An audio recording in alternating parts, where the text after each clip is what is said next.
الحمدللہ رب العالمین والصلاة والسلام علی سید الانبیاء والمرسلین وعلی آلہ واصحابہ اجمعین، اما بعد۔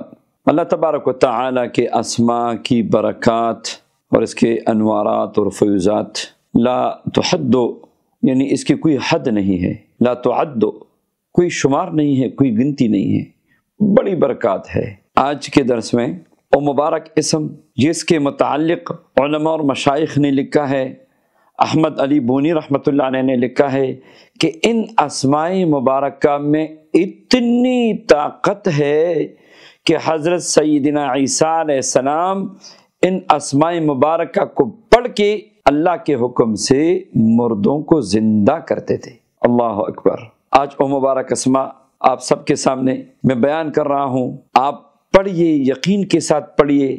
مردے کو زندہ کرنے والے اسماء ہے تو آپ کی پریشانی کیسے ختم نہیں ہوگی، آپ کا مشکل کیسا ختم نہیں ہوگا، اور آپ کی دعا کیوں قبول نہیں ہوگی۔ یا اللہ، یا دائم، یا قدیم، یا احد، یا واحد، یا صمد۔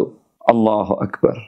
یہ اللہ تبارک و تعالیٰ کے مبارک اسماء ہیں۔ یا اللہ، یا دائم، یا قدیم، یا احد، یا واحد، یا احد، یا صمد۔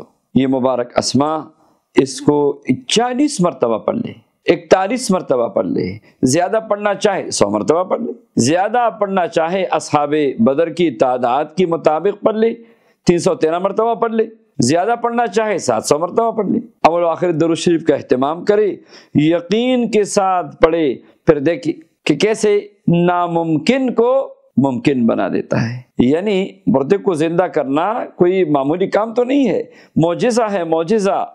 حضرت عیسیٰ علیہ السلام یہ اسماء مبارکہ پڑھ کے اللہ سے دعا کرتے تھے، آپ بھی پڑھ کے اللہ سے دعا کریں۔ آپ نبی کریم صلی اللہ علیہ وسلم کی امتی ہے، بڑا مقام ہے، بڑا مقام ہے اللہ کے ہاں، تو اس لیے ان مبارک اسماء کو پڑھ لیجیے اپنی مشکلات اور پریشانیوں کے حل کے لیے۔ اللہ تبارک و تعالی اس کی برکت سے پریشانیاں ہم سب کی دور فرمائے، آمین یا رب العالمین۔